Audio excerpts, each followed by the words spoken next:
What's up, everybody? Welcome to IGN Game Scoop. I'm your host, Daemon Hatfield. Joining me this week is Tina Amini. Hi, everybody. Justin Davis. Hello. And Sam Claiborn. Good afternoon or morning or wherever you are, what time it is. I like your Good shirt, everything. Sam. Sam, Yeah. I like your shirt. Representing We've got a great show. a record store in Kansas. We've got a great We just show for added this to week. our Kansas ranks at IGN too. Maybe we'll have That's true. Rebecca on soon. That's true. Yeah, we should. It's a real triple threat on the IGN staff now from Kansas. We've got a great show for this week. We're going to talk about how May has all of a sudden become a huge month for gaming. It's really the sort of the first big month of the year for games. It's just going to be really packed with big releases. We're going to flip through the EGM 1995 video game preview. But first, this week, I'm sure all of you out there got your PlayStation wrap-ups for last year, for 2020. So we're going to share ours right now. I have mine pulled up here. Tina, would you like to go first? How many PlayStation games did you play in 2020? So apparently in 2020, I played 11 on my PlayStation 4, I assume, because I've mostly gotten my PS5 action in on 2021. Yeah. And your What top else should I games? go Just for? what? Top games. Top games, Ghost of Tsushima, 87 hours apparently banked in Ghost of Tsushima. Wow. Goodness I was sharing, I was sharing this with the bosses earlier, and they were like, "The hell did you spend 87 hours doing?" And I chased around a lot of things and pet a lot of foxes, as it goes. Yeah. Last of Us Part 2, 61 hours spent in that What? game. I finished that one. Yeah, I suppose slow and methodical stealth gaming, guess. makes you take your time. I'm very particular. I like clean runs. Clean runs, everybody. And then Yeah. Final Fantasy VII Remake for 56 hours. Maybe I'm just a slow Wow. gamer. I don't know. I have the same and then- top 3 games Yeah, In well, that they were order. Really? they're like the prominent in that Uh, order. PlayStation exclusives of But the year. Tina spent like a little bit more time with most of them. Yep. But I still have So- high counts up there too. All right. So what are your 61 hours in Ghost of Tsushima? Yeah, 61 hours for Ghost, 46 for Last of Us Part 2, and 44 for Final Fantasy VII Remake, which I did not beat. I did beat. So apparently you were just 12 more hours to go in that Almost game. Almost yeah, there. exactly. My total hours are kind of insane. It's in the thousands. What? Yeah. That is insane. Well, says... Yeah, go ahead.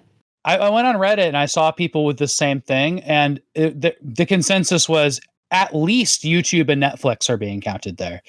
So I'm sure it's just Interesting the other and apps weird. too. They're just calling Yeah. apps and everything game time. Do you? That's ridiculous. It says total hours of gameplay. I know. Yeah. Where do you Yeah. all watch your Netflix? Do you watch it through your PS4 or console? I used to, but Um, not anymore. I just do it through my TV now. Yeah. I used to on my PS4, which would maybe account for some of these numbers of gameplay. But now I switch back and forth depending on what console I'm playing. So either PS5 Oh. or Xbox Series X. Oh, that's How many cool. how many devices play Netflix in your house? More So than 10? A lot now. Yeah. Yeah. Let's see. I mean, every iPad, computer. phone, Yeah. laptop. Yeah. Goodness. Many. I all probably the have 5 consoles. phones in my house that play it technically because they're just all my old iPhones. Let's get them all Just going file. at once. Yeah, and also all the old consoles technically, but Yeah, not the old Switch consoles. anymore, right? Right? Netflix app got removed from Switch, so that's one off crazy. the list. My Yeah. total gameplay hours for 2020 were only 166, and that That's makes like your sense because That's like your top 3 just added together. yeah, exactly because I only played PlayStation exclusives on my PlayStation because I'm an Xbox and Switch player. I don't turn on my PlayStation that often unless it's an exclusive, and there were really good exclusives this year, but those are the ones I played. I definitely don't stream anything on my PlayStation for some reason. That seems insane to me, and I'll have to just come to terms with that. Well, my hours are 1,523. I do watch a lot It's of a real stuff, deal. so if it is Netflix, yeah. And you do, yeah, okay. Yeah. Yeah, I That's a lot. did. So last year I spent mostly on PS4 watching. Now it's more split. So my wrap up for this year will be far more accurate. Thank you, Sony. My top 3, my number 1 is also Ghost of Tsushima, 62 hours. Then Final Fantasy VII Remake, 40 hours. And then Spelunky 2 with 33 hours. Oh, you put a lot into that. I didn't realize Yeah, you ended up yeah, I playing did. that much. Not nearly as much as former IGN news editor Andrew Goldfarb, who just shared on Twitter. It was something like 256 hours in Spelunky 2. Spelunky 2. Wow. Crazy. I mean, my Animal Crossing hours are. I can look at those. I chose not to, but it's going to be hundreds and hundreds. Yeah. Yep. I like my total hours of gameplay was 513, and then I like how it says my hours played locally was 512. My hours played online. My hours played online was 1. Just checking out Fall Guys, I think. Well, yeah. Mine was what was it? It was Resident Evil Resistance for 1 hour. And do you remember what happened when I was joining you to play that? Yeah, it crashed your PS4. I remember that. It bricked it. So then I didn't have a PS4 after that. Man, I don't know how you can put so many hours into Last of Us Part 2. It's not that long a game. What are you talking? Everybody talked about how long of a game that was. Yeah, but not 60 hours. Yeah, it's the story. It like felt longer than it needed to be, but it's not like it felt like 46 hours to me, and that's how much I played. Also, I mean, if this data is so skewed and inaccurate to begin with, because remember, Cyberpunk counts menu time, like a certain menu time. Yeah. So I wonder if some of this is just pause screen time that it's counting for too. Yeah, maybe. Especially if you're talking about streaming apps, right? Because then it's just like, what did you leave on? Because that doesn't know that you're not playing. There's no button controls going during streaming. Apparently does not know if it's a game or a streaming platform. So pause screens are a likely thing too. Although I will say too, like I spent a lot of time in Last of Us Part 2 sneaking and restarting. Which is what I do. Yeah, I mean, if you think about it, it can't be helped. They're probably just, they see the network knows when you log in and then it knows what you're playing. But it's not going to go much more granular than that, right? Like the network's not like, he paused his game. I better stop counting this time. Well, like Final Fantasy VII records your actual in-game time, and I think that one recognizes the difference between because it's got its own in-game system to record time, which I love when games do that because I like to look at this sort of data. But now we're just looking at not entirely accurate data, so it's not super. Justin, what's your top 3? I had to close it because it was making my computer really slow. I just looked at it just before we recorded the show. My number 1 was Final Fantasy VII Remake, but it was only 16 hours. That was my number 1 game. I guess I didn't turn my PS4 on very much last year. But my number 1 game of the year, like Sam, I know for sure would have been Animal Crossing. I'm probably over 100 hours now. And I had the PS5 stats as well, and I put 10 hours into Miles Morales, and I didn't 100% it, but I almost did. So yeah, that game is not super long. Although it didn't feel short, actually. It felt like a satisfying length to me. It felt like the perfect length for what it was. Yep. Mm-hmm. Yeah, and then Ghost of Tsushima was even a few less than that. It was like 8 or 9 hours because I bounced off it pretty fast. I feel like people liked that game when it came out, but now they like it even more, like in hindsight. Like I feel like people are talking about Ghost more and how it stood the test of time, but I didn't. Especially after the Game of the Year stuff. When that came and went and it won a bunch of awards, I think more people played it, more people reflected on it, and I didn't have Cyberpunk to go up against anymore. That's a good point. I didn't find the game bad at all, but I also thought it felt like a very sort of standard, normal open world game. It didn't feel exceptional to me. I played for 270 days in 2020. Wow. No, I mean, those are the days I played on. I played on. Okay. You're not counting up your hours. No. I played on 270 days. Mm-hmm. And you said you don't stream at all? You only stream on your television? Yeah. Okay. Yeah, that seems strange because my days played says 70. So that's not counting streaming because I pretty much stream every day. Right. Wait, so why pause screens. Maybe it is counting. Maybe it is counting. It just says days played in 2020. So how would you interpret that? I think it's how many times you turned on your PlayStation. That's what I would think. Exactly.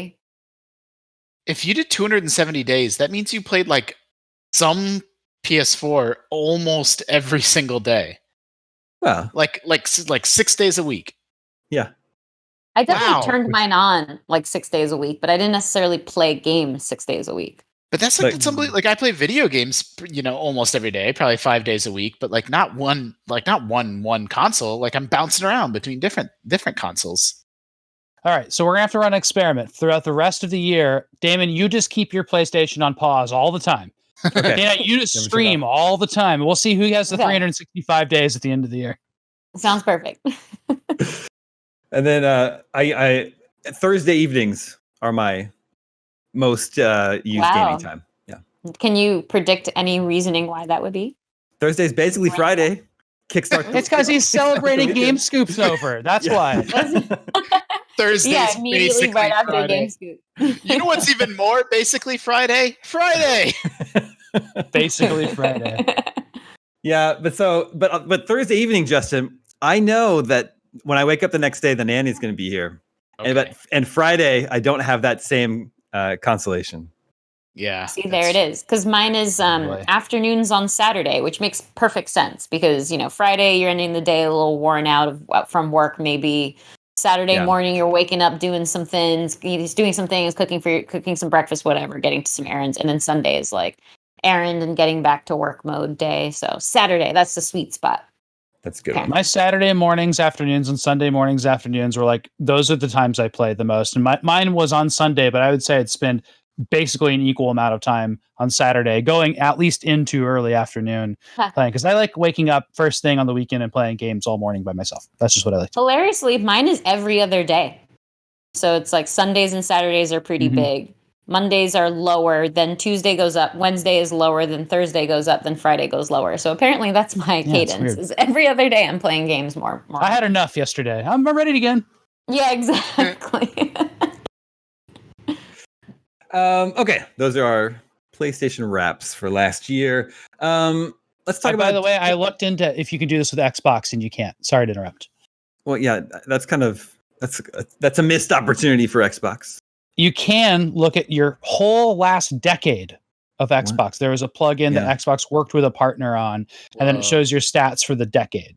Oh, I want to see that. I want to see the 8,000 games of Halo 3 I played. Yeah, my top franchise for that when I looked it up was Halo. I guess that's not really a surprise. And I like how they bunched them up by franchise for that. But when you look at that, it is kind of the same as looking back on just like your entire Xbox history. Because, I don't know, a lot of us played a lot of Xbox before 2010. But a little bit. 2008, I think, was when it came out, right? What, Xbox 360? Yeah. Mm-hmm. Sam, no, it was earlier. Sam. 2006, right? 5. 5? Oh, man. Yeah. Everything's crunching together. Is that when you started? Is that how you... No, I started in 06. Yeah, just half a decade. Yeah. 06, all right.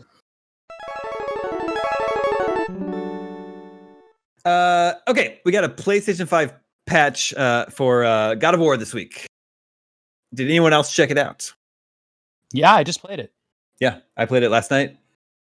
It's the same game. It looks really smooth, though. It looks amazing, I think. It was not an easy process for me getting the new version up and running. How so? Why is that? So I went to God of War in the PlayStation Plus collection to launch it, and then it wanted me to insert my disc because I guess I played the physical version. I don't know why. I don't know why it would want the disc since it's now part of PS Plus collection. Inserted the disc, launched the game, and I get an error message that says the app or game cannot be played, and my only option was to press OK. So that wasn't very helpful. Acknowledge this. Yeah. Wow, we've been in some crazy game loops after my Call of Duty experience last week. This footage that we're seeing right here is I played through that again last night, and that fight scene is amazing. It's better than most action movie and superhero movie fight scenes. In terms of like an opening statement, by the way, like goodness gracious, that game. Yeah. Anyway, just turning my PlayStation 5 off and on again allowed me to get into the game, but then it was like it was an older version of the game that hadn't been updated in a while. But like it wouldn't, remember that bug about the downloads not starting? I think it was with Call of Duty right around the PS5 launched. It seemed like that was happening. The downloads, the updates wouldn't begin to download. But I was able to start the game. But during the deer hunting section in the very beginning, another error message popped up that said download in progress. And I just hit like an invisible wall. It wouldn't let me go forward. But then the meter wasn't moving. It didn't seem like any download was happening. Anyway, I had to back out of the game. I deleted it, reinstalled it, which took 9 hours. Oh, and then 9 hours? Yeah. And then I was finally able to play it last night. Oh, wow. But last night I had a great time. So it was worth it. Didn't it just come out last night? Yesterday? 2 days ago. Oh, that's I went through all that 2 days ago, and then Thursday. Actually got to play it last night. Since I didn't have it on my PS5, I just went to my store account and re-downloaded it. And when I started up the game, it had that new thing that was like, "Do you want to play an enhanced graphics mode?" And I was like, "Yes." Yeah. I started up. Did you start New Game Plus? No, because it doesn't have my saves. Where are my saves? Where are they? In the cloud? I guess they're on my PS4. Like they should be. They should be in a cloud. I don't know. I think I can only start a new game. There was a game that I was playing for embargo, and I think I turned off all my PS4s. Like, don't put anything in the cloud. Don't show my online status. Don't do anything. Like, I was so worried, and I locked down my console. And I think I never turned any of that off. I think none of mine's gripped. So yeah, I'm just not realizing in real time that I probably need to turn some of that on, lest those saves be lost forever. Because I don't think I've been syncing anything to the cloud for a couple of years now. I always sync. I don't know what the heck was going on. But I did play through the whole intro again, and like it looks like a PS5 game as far as the PS5 games I've played look. So that's nice. God of War is so good. Oh, it's so good. And I binged through it, which I never do with games anymore. I don't have time, but like that's the last game. Like I love Animal Crossing, but God of War is the last game that I really like tunneled into and got obsessed with and just absolutely, loved from beginning to end. And I binged it so fast that like I'm kind of ready to go through it at a little bit more leisurely pace and play through it again. Yeah. So it's been 3 years since I played it back in 2018. I'm gonna play through the whole thing again, I think. And I'm doing the New Game Plus, so it's cool to start with all of your weapons upgraded and armor and everything. Man, how much bullshit did we just talk about that the next gen has introduced with these upgrades and stuff? We just outlined like 10 or 15 problems just right in a row, from download speed to save recovery, all there that we're just all experiencing now in this new world. Updates, downloads, it's just crazy. I mean, the PlayStation in particular has a problem with people not knowing. Like, there's people playing the PS4 versions of like Call of Duty without realizing that they're not playing the PS5 version. They don't even know it. And it does scale still. Like the PS4 version will scale up on your PS5, but there is an existent PS4 version, and they shouldn't let you put it on your damn PS5. It doesn't make any sense. It doesn't make any sense. Series X has like a very convoluted way of checking what version you're looking at. You have to like look at some very small fine print looking text just to identify it. Yeah, it's actually something that Destin captured for one of our early like next gen launch coverage. Pro tips, yeah. But the whole, taking forever to download and taking up your entire storage space thing has been a thing since last gen too. Mm-hmm. Tina, Good. I was just going to say the year that God of War came out was 2018 is the same year as Red Dead Redemption 2. And in those two camps, I know you were more Red Dead 2. Do you think you'll play God of War again with the PS5 version? I don't know. It's tough. Like, I didn't realize it's been 3 years since that game came out. It feels like a last year game in a lot of ways. I've just lost I've lost track of my sense of time, essentially. But no, I'm honestly like the amount of games that we have to churn through. And Justin, as you were saying, like you don't usually binge games anymore. I realized I can only binge games now. Like I was binging Assassin's Creed Valhalla, and I haven't finished it because I had to interrupt it to play Cyberpunk, and then it just went from that to the next game to the next game, and I keep trying to come back to Assassin's Creed. But yeah, I think maybe in the future when the timing is right. But I definitely have my eye on Mass Effect Legendary Edition, so I think that's one of the exceptions where I'll revisit a game, especially because my experience with that series was all over the place. I like messed up some of my relationships in 1, so I replayed it. And then I tried to port the new save over to 2, and then it corrupted it. And so I replayed it again, and then something else happened, and I got that wrong. So I just want a fresh slate and try it all again with a better makeup. Go ahead. The God of War is getting a sequel this year, so I feel like I really shouldn't be playing the first one again. Is it though? We'll see. Say. It is a second pandemic year. Yeah. Mm-hmm. God of War came at a really good time. I think I felt like I got my fill of Hitman 3 finally. So I was looking for something to play. It's God of War. Nice.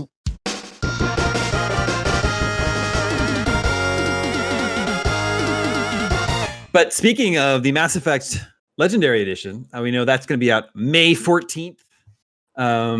You guys are excited about that one. Yeah. I know 100%. That's another one that I haven't played any of those 3 games since when they were first released.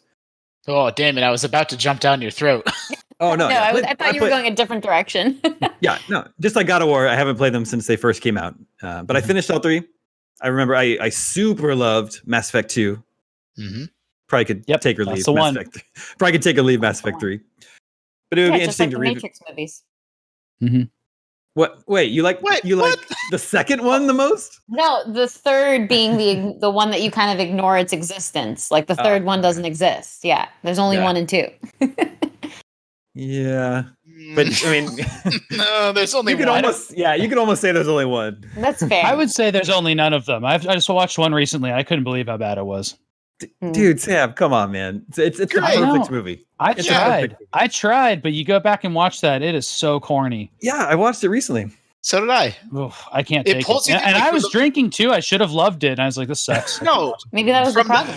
From the opening shot, it just pulls you directly through. There's not one moment in that movie that's like wasted. There's no ounce of fat. Yeah, it's great. I don't know. Anyway, Mass Effect Legendary Edition. Sounds like we're all going to play that one. Yeah, I'm pumped. I never played Mass Effect 3, so I made it. I loved 1 and I loved 2, and I got all the way to the end of 2 and got so stressed out about like the big decisions you have to make in the finale of 2 that it like overwhelmed me and I couldn't finish it. I'm like, no, I can't. That ending rules. That ending's so cool. And so then I ended up the choices. I'm spoiled on 3 just because, like I watched some of it on Twitch and YouTube and like over the years, like I didn't care enough to not be spoiled on it. So it's like I have the whole story in my head, but I never actually sat down and played 3 for myself. And so between the changes that they're making to the clunkiness of 1 and the fact that I never got around to 3, like I'm so pumped for Legendary Edition. Just like the best RPG series. And I'm so glad to hear that, Andromeda was so shaky and now things with Bioware are weird that like, and they've announced a new Mass Effect project that like that they figured it out and sort of righted the ship on Mass Effect.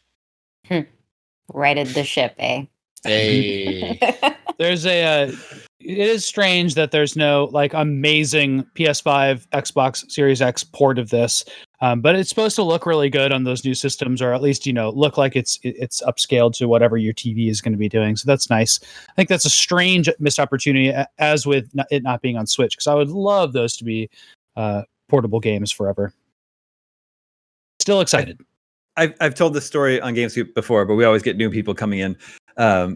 My first E3 working for IGN, I saw behind closed doors demos of Mass Effect and BioShock, and like seeing both those games at that time, I was like, "Oh my god!" Like they feel so next gen. They feel like such a step forward in animation and systems and realistic looking water dripping down the walls and all that stuff. So that definitely made a big impression to me. But I haven't played the first one since whenever it was released, 2007, maybe. Yeah. So, and I always thought it probably the original must feel kind of clunky these days. So I don't know. I'll be interested to see how it like feels and plays in 2021. I'm looking forward to seeing all the solar light flares and blooms in the next gen. Yeah, those are always very funny. There's Mass Effect 1 has like that really large part of the game, which is just driving around the Mako on the planet. Yeah. With like kind of like weird physics and kind of it's like you'll discover something that tells you a story in like 3 seconds. And I loved that. I don't know if I'll have the patience for it now, but I loved it. And then I think the second one was the one with the mining, which is just like you go to a planet, you hit a couple buttons and you mine. And like, again, I loved it. And it's just such a bad system, but I loved it. And so I don't know if returning to those things will be great. Maybe there'll be ways to kind of tweak those and make those streamlined, because they mentioned doing some changes to these games, but all I read was the stuff about like making a boss fight less annoying, and there's one other big thing that they removed. One piece of DLC is not in it or something like that. Well, the whole of the Mass Effect 3 multiplayer, which is really, really beloved, that's not in it. Dropped and not in it, which that doesn't bother me personally. Like, refocus it around the single player feels fine, but like I do get that like it was really ahead of its time and people are bummed it's gone. Yep. They made a bunch of tweaks. Like obviously they're changing how the Mako runs, which There are like some diehard fans are like, no, preservation, like keep it to the experience as it was. And then smaller things like you can pick up, like you don't have to have a specific class to pick up a specific weapon. You can kind of swap things around a little bit more easily. That's cool. So, yeah, it feels like kind of expanding your range in the way a New Game Plus might, where you just have more, you have more maneuverability around some of those things. So the franchise became more action oriented and shootery as it went. Where like Mass Effect 1 is like it's much more of an RPG where like you're missing shots not because you missed the shot, but because a stat table, a dice roll behind the scenes tells you missed the shot. And so I think that they're bringing 1 more in line with 2 and 3, which I personally think is the right decision. But I can there's probably going to be diehards that are mad about that. Doesn't bother me. There's tons of DLC that's just story, like thick story stuff that it at the time, I think it came out afterwards. And so I really was hoping I could experience that as part of it. Cause you might have been in the end game by that point or something, but like Shadow Broker and all that stuff, it'll be cool to see how they I would like to play that again, like chronologically, like in the right time. And so it's more like an expanded game than it is like these packs you get afterwards. I hope that's how it's set up. Yeah, completely agreed. And I actually think that this is a game that I'm probably just going to FAQ and walk through my entire way through. It's like it's going to be the perfect combination of like I played it, but that was a decade ago. So it's like I don't feel guilty. I don't feel like I'm missing anything or losing anything, but just be like, tell me the optimal way to go through this. And like I'm just going to kind of cruise through it in more of like a relaxed way compared to when I play something for the very first time. I don't want to be ruining it for myself. So that's a really especially good if you want to like preserve a relationship, get the appropriate ending, so on and so forth. Like, I won't feel guilty, and I'll do that exact same thing. I had a similar save issue where I ended up with Male Shepherd, which I hadn't played with for like the first 1.5 parts of the game, and like I had to redo it, and so like all the decisions and romance was out the window, and that's because I wrote the guide for 2, I contributed to the guide for 1, and I wrote the guide for 3. And so I had to do these like restarts and stuff, but I was doing it on my own account. So I just don't have a clean my way of playing through that game. I just never had one.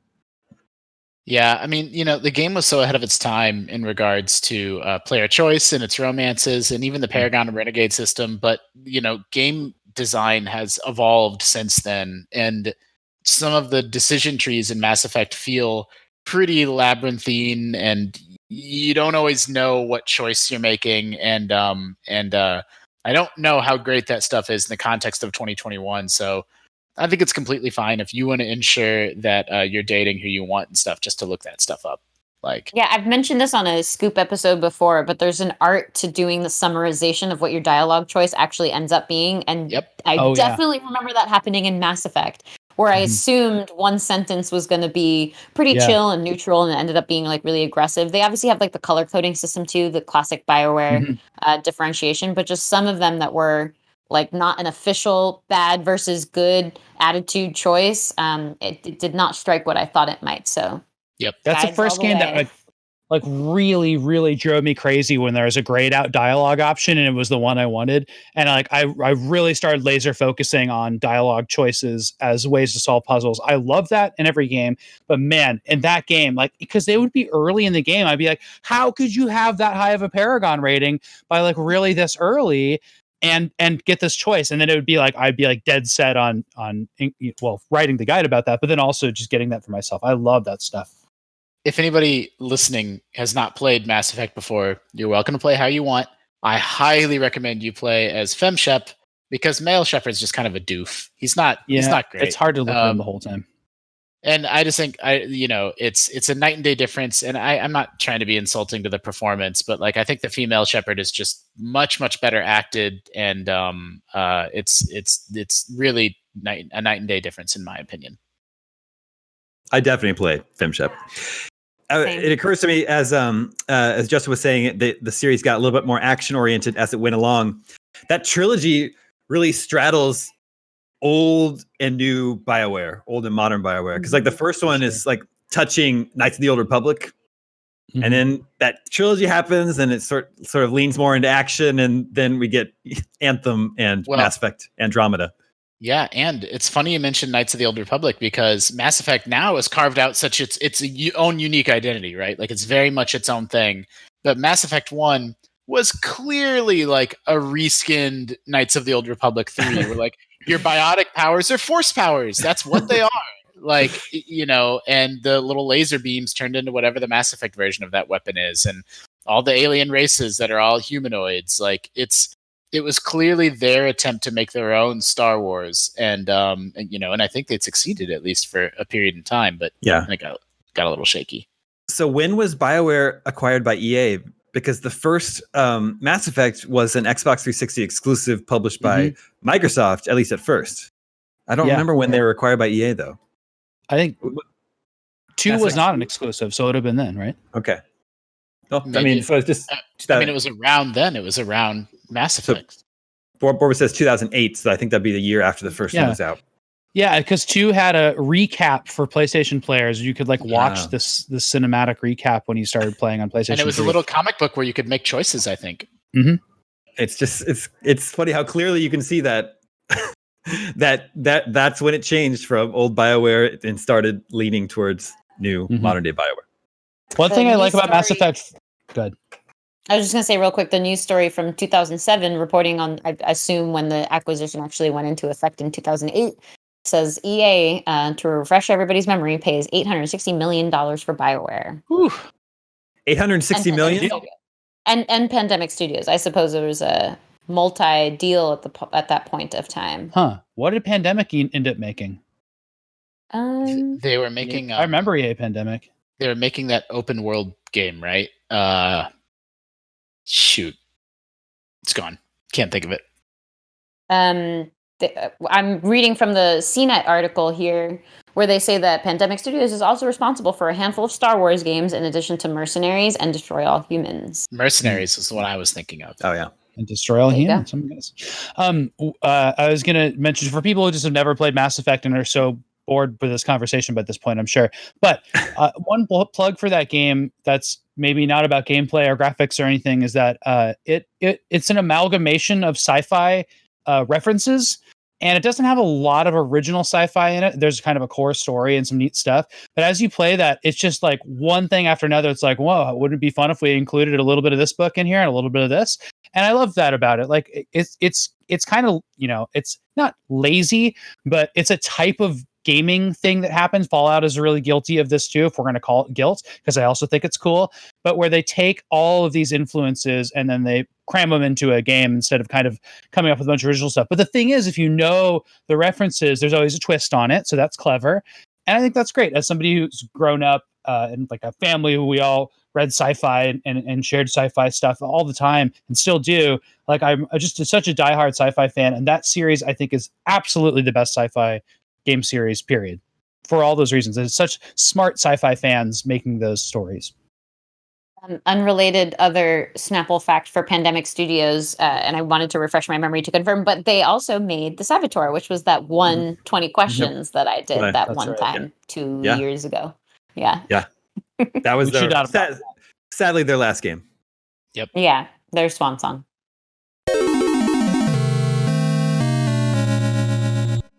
All right, we're talking about games from all over the place this episode. Let's dial it back to 1995. I've got EGM's 1995 video game preview here. I'm going to share my... Damon, that was 10 years before the Xbox 360 came out.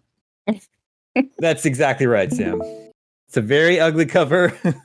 That's the Las Vegas Convention Center. So they were at the Winter CES. Yeah, that predates E3.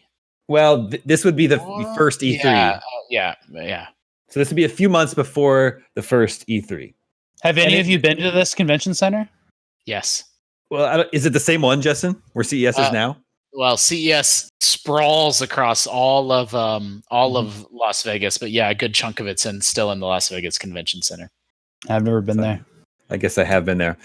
So it's interesting. They give a little wrap up from each of the first parties, and then they describe they're walking from booth to booth, checking out all the games there, and then next we went to Activision, and from there we went to Capcom. That's weird. Huh. So Winter CES 1995. Nintendo goes 32-bit. No, it's not what you expect. Nintendo's big focus at this show was on its 32-bit Virtual Boy. This item was first showcased in the January 95 issue of EGM. For those of you who missed it, here's a brief synopsis. This machine is a true 3D portable gaming system that will be released in America in April at about $200. Now, please take the word portable lightly because the unit itself isn't very light. Nintendo had a small room set up so everyone could wander through to look at the games on large screen monitors. As usual, beautiful hostesses passed out these special goggles and clued you in as to what you would see beyond the doors. After trying the unit and the 2 games that were playable, Tellero Boxer and Virtual Pinball, we discovered that the 3D effect is cool, but the constant red color will drive your eyes nuts after a short time. Nintendo is also showing some nifty software as expected. Ship it. Star Fox 2 attracted a lot of attention. Ooh, rip. You can find a 4-page fact file in this issue of EGM. Also shown were Kirby's Avalanche, which is Tetris with jelly beans, Puyo Puyo, and the cool Donkey Kong Land for the Game Boy, which even has the cool SGI rendered look. So that's their Nintendo brief. Yeah. Of course, Star Fox 2 would not be released until many years later. Yeah, reviewed by Sam Claiborn. Claiborn. A fantastic miss for Fox was my subhead for that. Oh, gosh. The Virtual Boy was also the key thing at E3 that year. There's photos of it, and it's pretty amusing. I love the idea of screens for Virtual Boy, by the way, so you can walk in and just see people playing, because like those are hard to kind of get your Virtual Boy to do. People do that now; they modify them that way.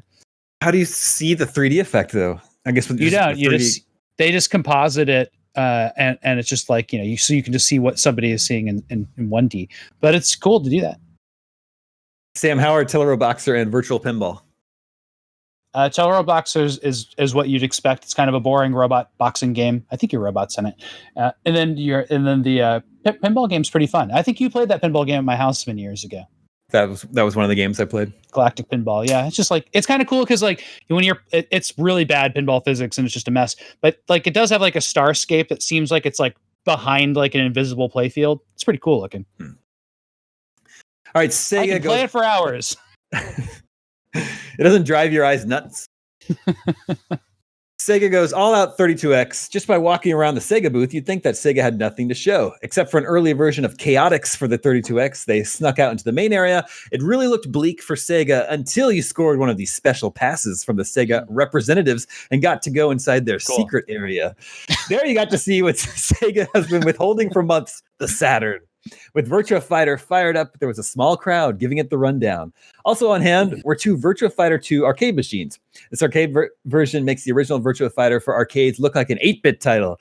Of course, the other big news was Chaotix, the latest action game for the 32X. This one stars Knuckles the Echidna and a whole new cast of zany animals, but there's a certain blue hedgehog who's missing. Seems that Sonic's days may be over sooner than we think. Or are they?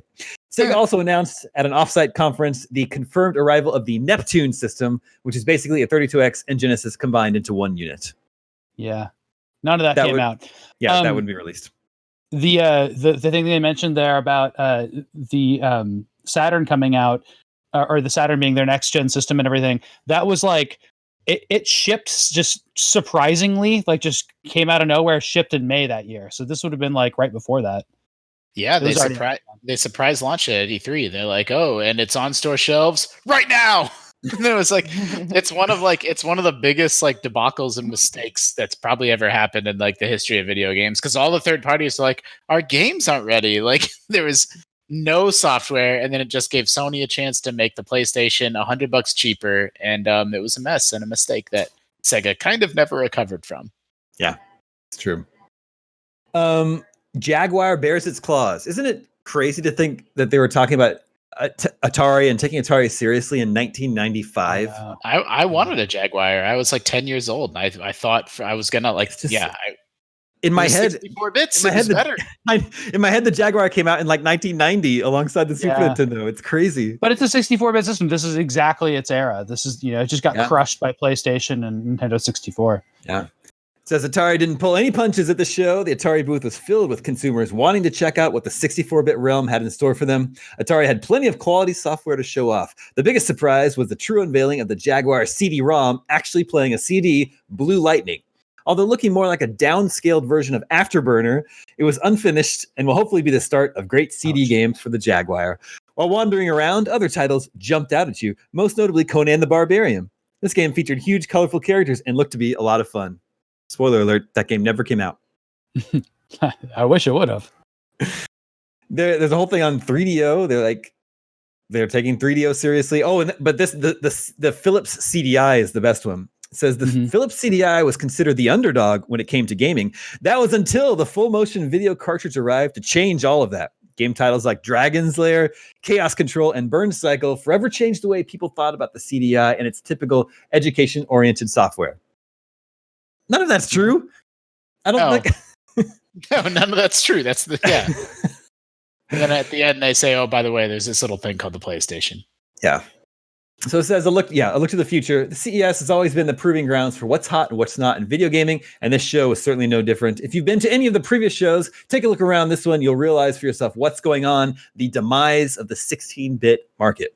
Oh, sure, there are plenty of companies who had good quality software to show off, but not anywhere near the quantity that was shown at the previous expositions.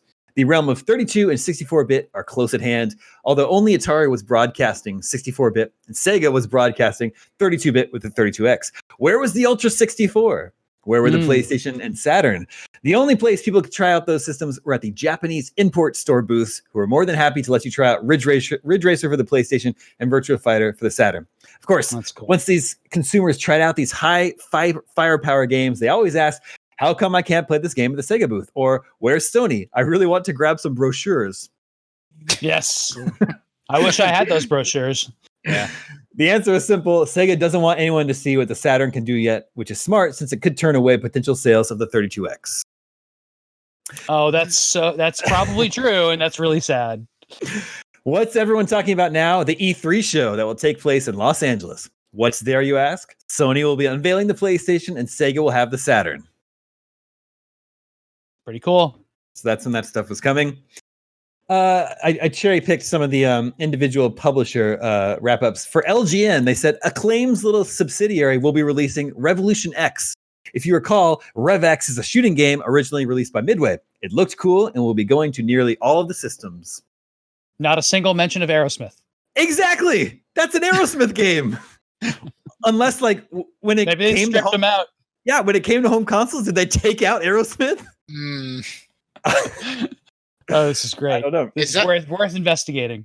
Is that Natsume game called Fishing to Bassing? I'm glad you asked that, Justin, because yes, it is. Fishing. Natsume, after we finished mauling each other with Weapon Lord at Namco, we decided to hike on over to Natsume, which had a new fishing game called Fishing to Bassing. Launch your boat and get to the middle of the lake to see if you can catch a giant fish. Now, what? Now, my assumption is that you've told us nothing about the game. They also didn't mention the name at all. I'm assuming that's the Japanese title for something from Natsume, and that it would have most definitely have been changed if it got a Western release. I'm really weirded out and tickled how much time they keep spending on them wandering around from booth to booth. And it's like you have this little teeny tiny, you have 80 words you could write about this game, and you spend half of it just on how we moseyed our way over to see this game. It's like, just talk about the game. Fishing to Bassing is so good. So Nintendo had a giant area. They previewed their Silicon graphics materials and Virtual Boy. For the Super NES, they had numerous cool games. I was impressed with the other titles like Star Fox 2. Star Fox 2 especially caught my eye. It seems like the evil Andross has returned to haunt Team Star Fox once again, and ... the R-Wings can morph. How cool can you get? Yeah, it was cool. You see that game Comanche there? So many of these games are trying to do that, because they can do this. The hotness in graphics at the time was twofold. One was 3D polygons with no textures, and then the other was photorealism. And so, from Mortal Kombat onwards in this era, they would just try to just digitally include photos in the backgrounds of everything. It looked like crap, and it looks so bad now. Yeah. Sam, how cool can you get? Would have been a good backup strapline for your Star Fox 2 review. Possibly the most remarkable game Nintendo had was Earthbound. I never expected Nintendo to bring it to the States, but there it was. It goes under the name of Mother 2. Players must delve into the world's many secrets. Nintendo also had another game they were working on, FX Fighter. In conjunction with GTE, this game uses polygons in a Virtua Fighter style. The version of the show was very early, with only 2 of the fighters. However, what they did have looked pretty good. And I don't think that game ever came out. Let's see. There's a screenshot of it here, though. Yeah. They say, overall, Nintendo had a great showing. Almost every game they had was fun to play, although I wanted to see the Ultra 64. I guess I can wait for a little while. It came out on... this is what I was confused about. It came out on Windows and DOS. Oh, weird. So, Weird. As an Argonaut published thing. So I think Nintendo passed on it, and then it ended up on those systems. Interesting. On PC. Yeah. Not Didn't funny? get the old Nintendo seal of approval. I guess not. And Philips published it. Oh, so perfect. There's a little technology. Oh, so what's Justin? Oh, sorry. I was go ahead. Well, I was going to say there's a technology side panel here on some VR glasses. It says, what the heck is this, you ask? Basically, it's a pair of high-tech glasses that replace your boring old television set. Instead of a screen, the video seems to float in front of you. Sound cool? It is. In addition to watching TV, you can play video and PC games in an intriguing new way. Look how they're just little tiny CRT screens. Yeah, I don't know what that would look like. But it's just really funny. They had LCD. I'm surprised they had full color ones at the time, because those were, putting in front of your eyes would feel really bad. But yeah, they had them. I don't know what that would look like to just make it look like your TV's floating in front of you. I don't know if that would look cool or not. Great. Yeah. I had that Mutant Chronicles game. It's bad. I was 10 years old, and it's one of the times where it had the coolest ad I'd ever seen in a video game magazine at the time, and I bought it just strictly based off of that, and then the game was bad, and I was sad.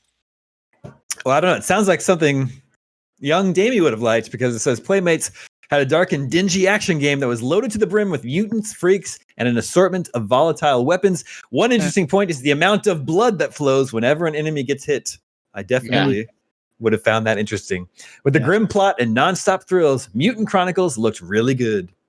It's like a hard M Contra, basically. Cool.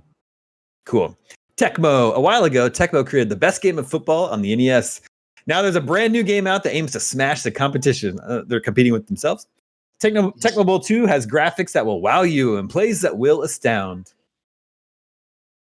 Yeah, I don't remember that coming out. Was Super Tecmo Bowl still an NES game, or was that a Super Nintendo game? No, That's people love that one. It's an NES game. I guess I just always assume, since Super's in the title, that Yep. But okay, I thought the NES game was just Tecmo Bowl. That was first. There's 2 on the NES. Okay, got it. For the Atari Jaguar, Sam, here's the pinball game that seems to be hitting all the platforms lately. Pinball Fantasies. This one Also, I want to correct that. It's called Tecmo Super Bowl. Is what it's called. That's gotcha. Yeah. You know Pinball Fantasies, Sam? No, this game, I think this is the one that people flip over and they really think it's cool. It looks neat, but I don't know anything about it. It's on Jaguar. Yeah. Yikes. But they said it's hitting all the platforms lately. Okay. Yeah, I think that's one that was a PC thing that people really like. And they have another write-up on Nintendo's Game Boy offerings. So the Game Boy had a surprisingly good showing. While there weren't necessarily a lot of games, the ones we found were of high quality. Nintendo had Mario's Picross, a brand new puzzle game that looked challenging. They also had Donkey Kong Land. This is a whole new adventure for our favorite gorilla. The graphics are great. Another Nintendo title was Kirby's Dreamland 2. Everyone's favorite ghost returns for more adventures. What? I mean, is that canon? I don't think so. Well, he has arms and legs and walks on the ground. What? I've never heard him that he's a ghost. You see what's notably missing from this Game Boy lineup is Pokemon. Super weird. The 5? Pokemon came out in '96, but it would have been at this show. Yeah, I mean, it would have been in development and ready to come out. It's just weird. Yeah, maybe not. I don't know why they're calling Kirby a ghost. It's what we keep saying, Damon. You were allowed to do whatever you wanted if you worked for back then, a magazine back then. There were no rules, no cops. Finally, for the Virtual Boy, Nintendo had their Virtual Boy displayed in a special section. It took hours of waiting in line to see it, but we were undaunted in our mission to try it out. We entered a darkened room where they had previews of upcoming games on widescreen TVs. With the use of these special glasses, the 3D effects really popped out. When we continued on to the next room, where we could try out 2 VB games, Teleroboxer and Space Pinball. Also on preview was a new Mario game, an overhead shooter, and a Star Fox clone called Red Alarm by T&E Soft. I think that unnamed Mario game is just Wario, but appears to be Mario in it. So yeah, it looks more like never came out. Yeah, it looks more like a Mario World. Yeah. Although there's like a chori, like Japanese gate that he's standing in front of. Super cool looking. And that's it. Those are my selections from EGM's 1995 video game preview.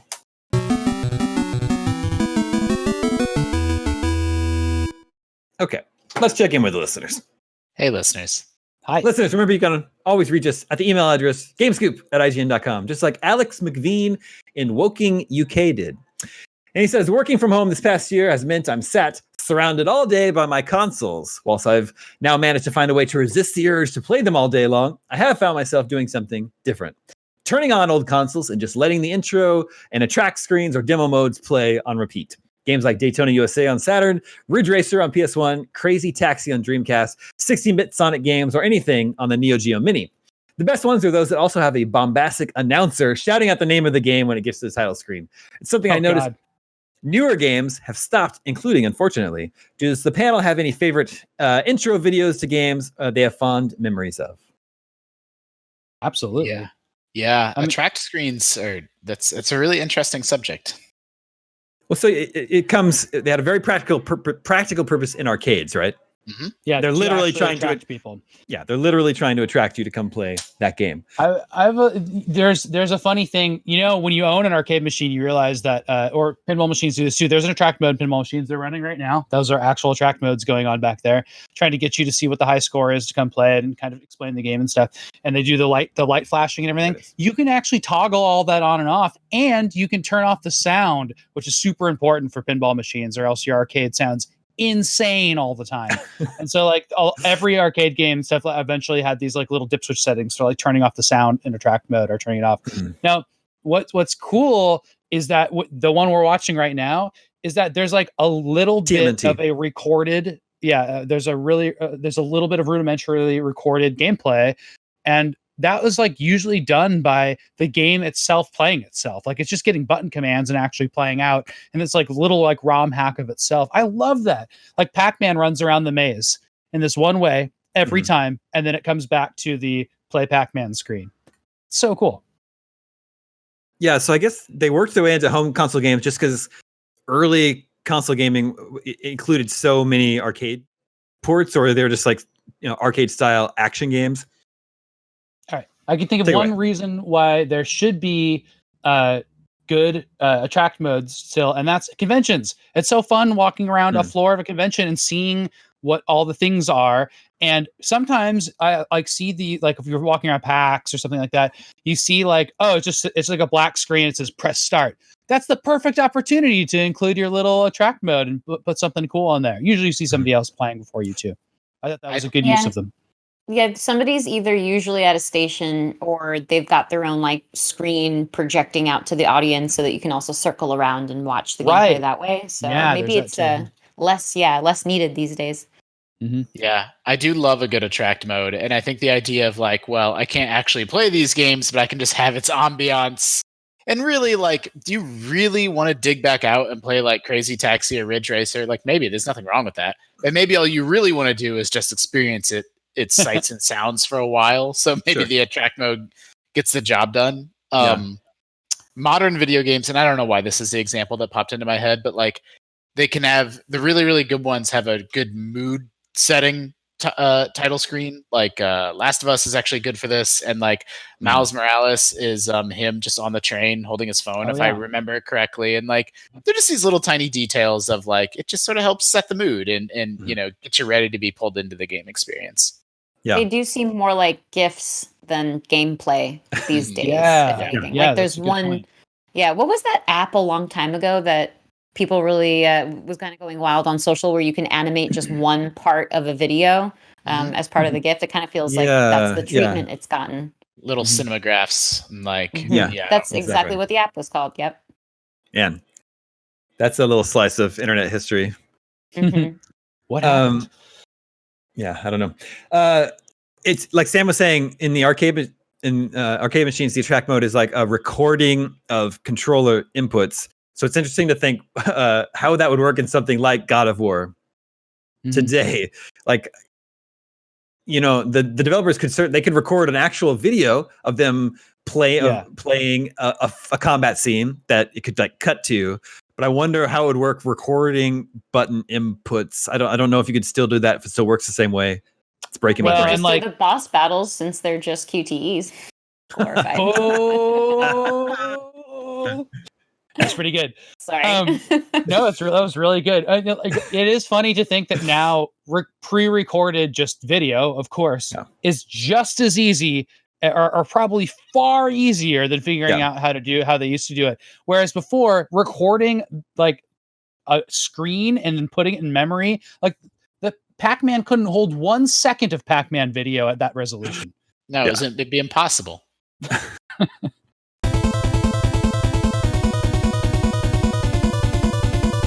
That brings us to video game 20 questions. Our suggestion this week comes from...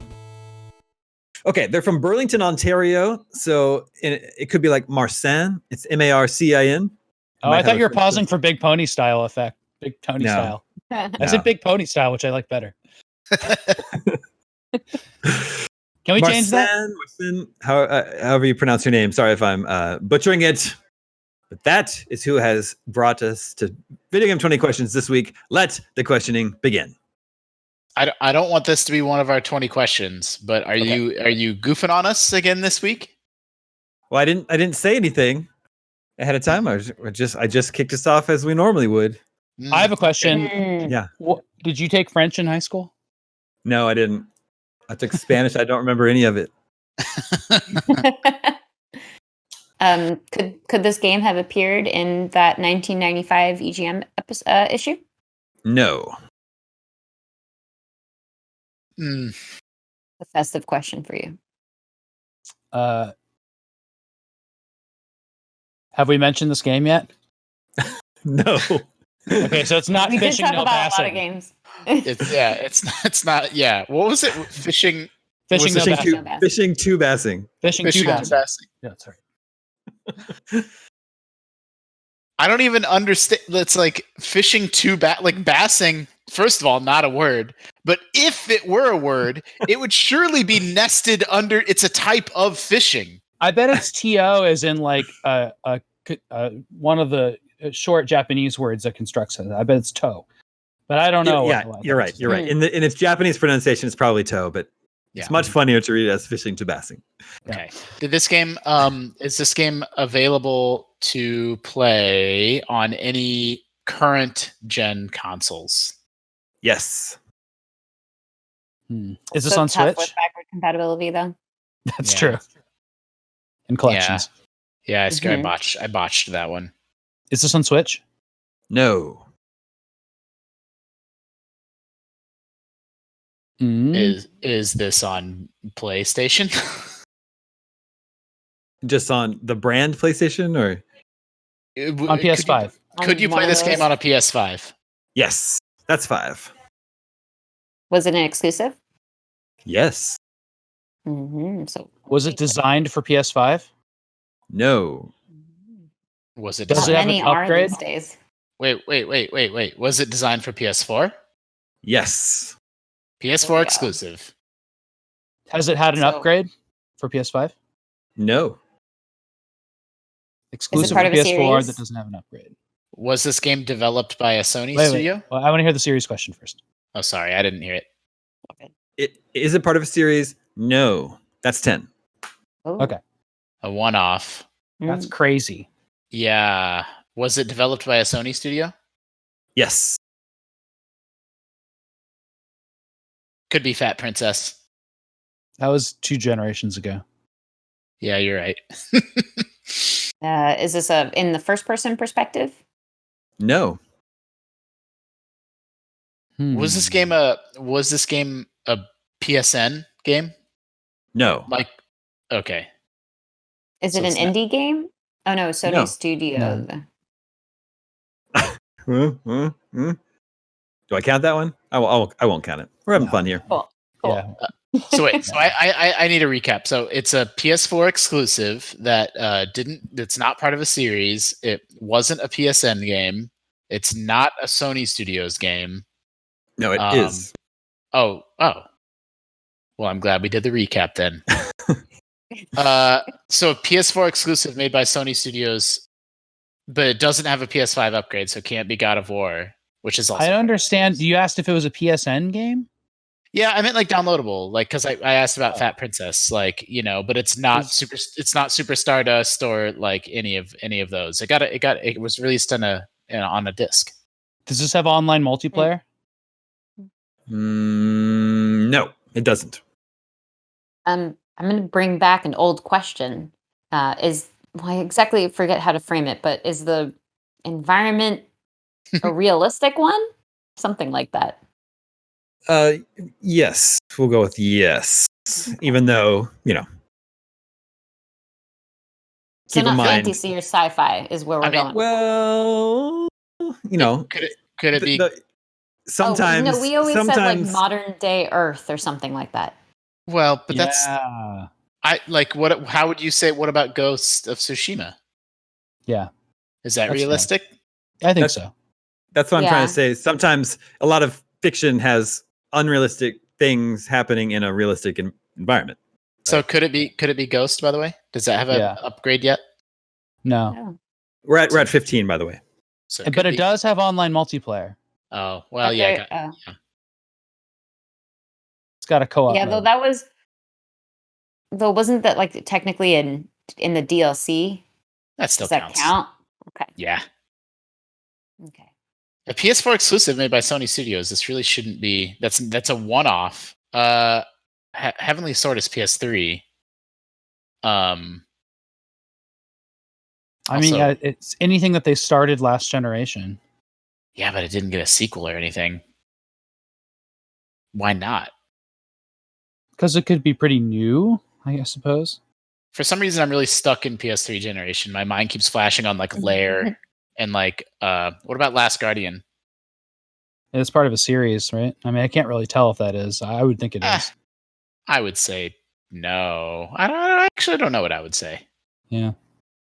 Is this? I don't know. Yeah. Does this? Do you play as a human in this game? Yes.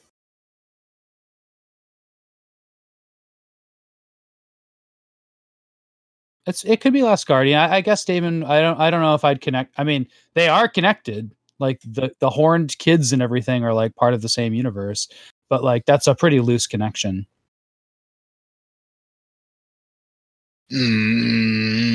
What else came out? What about Days Gone? Yep, could be Days Gone. I don't know about multiplayer for that. Are they a Sony studio though, or was it just an exclusive? Was this developed in Japan? Is a question we could ask. Sure. It's a Japanese game? No. Okay, so it's not Last Guardian. No. It's going to be something like Days Gone. And there's not many games like that. But I don't know if is that a Sony studio? Isn't that just like a third party? It's Bend. It's just Sony Bend. Okay. Okay, so it could be Days Gone. Could be. I can't recall what Sony Santa Monica did just before God of War. Mm-hmm. Are your enemies humans? Sometimes. So it could still be Days Gone. Yeah. I should have gone with other zombies. Yeah, because I think there's like a zombie bear or something in that, right? Is that what it is? Maybe we're the Walking Dead. Mm-hmm. No, I mean there's human and zombies as baddies in that one. I think we got it. I think that's probably what it is. We could ask if it's open world, and then we're screwed if it's not. Do you often ride a motorcycle in this game? No. Oh, oh no. That brings us to your guess. Darn it. Boy. I thought we'd zeroed in on Days Gone. I will say you guys have all the information you need to get this game. Yeah. Also, I think the fact that there are sometimes human enemies and sometimes other enemies should be a good key. Mm-hmm. And that Sony doesn't make a lot of games outside of Sony Japan. I mean, come on. No, I really. There's the Resistance games, but those are a series. Uh-huh. PlayStation All Stars. I'm trying to think of all the characters in that. You got the Uncharted's. You got like obviously not Uncharted or Last of Us or Sly. Or can't be Infamous because that's a series. What was a one-off? A first part? I mean, could it be just PlayStation All Stars, or was that a PS3 game? I'm really stuck on PS3 games for some reason. I mean, we never eliminated Ghost of Tsushima, so no, because it has multiplayer. That's right. And, well, Damon would have hesitated if we were deliberating on that. He says we have all the information we need, which means I think we mentioned it. So that's why I think it's that. I think he feels it should be obvious to us. Okay. What other Sony studios are there? It's also a little bit like, I don't know if Insomniac games count, actually. Because it's not like first party. Well, they weren't at the time. They weren't in the PS4 era. Yeah. What about a Bloodborne type stuff?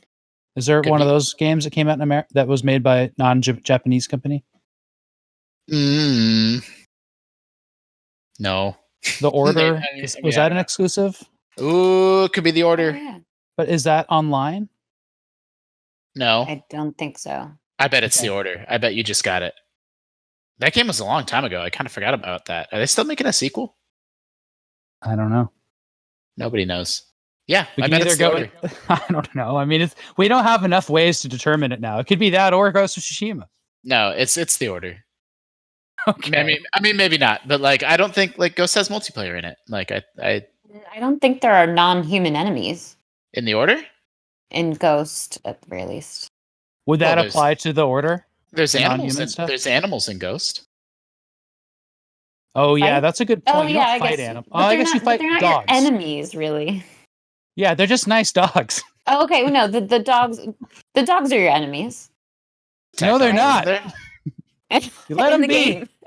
Yeah, there's birds too, hawks, right? Yeah, that's right. Is it the Order 1886? Is that the year? The year. The Order. Yeah. The Order year. It sure is. Oh wow! Oh. It sure is a rare swing and a miss for a Sony first party game. Mm-hmm. Yeah, not too much of a miss though. I think people liked it. Okay, right? Well, yeah, I did give it a 6.5. Oh, really? I didn't realize. Man, we should have asked if it was received well. We got it right. I mean, we don't need to go down this path at all. We got it completely correct. Feel good I'm about still disappointed. Questioning. Ready? Yeah, if you would have answered yes to all those questions, I don't know where we would have gotten.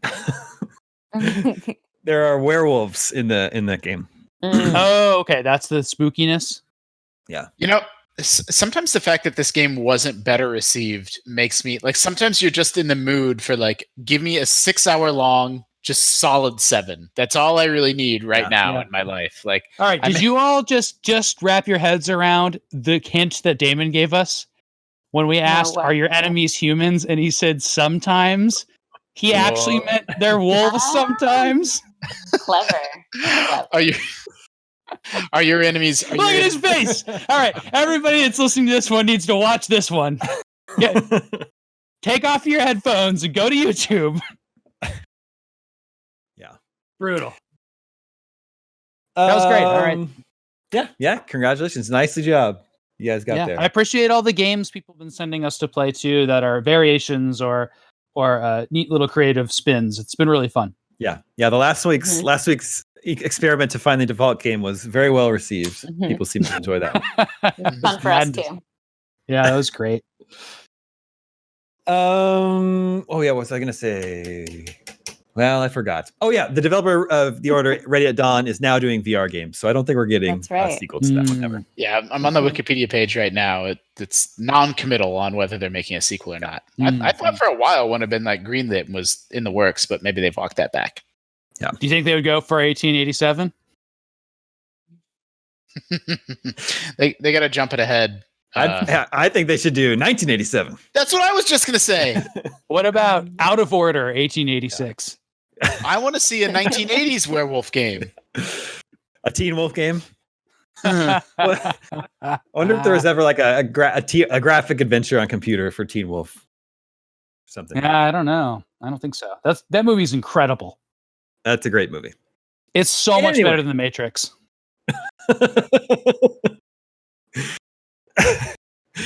Anyway, that's all the scoops we have for this week. Remember, you can always reach us at the email address gamescoop@ign.com. Thank you, Tina. Thank you, Justin. Thank you, Sam. Thank you to Borba working behind the scenes. My name is Damon. This is IGN Game Scoop, and we're out.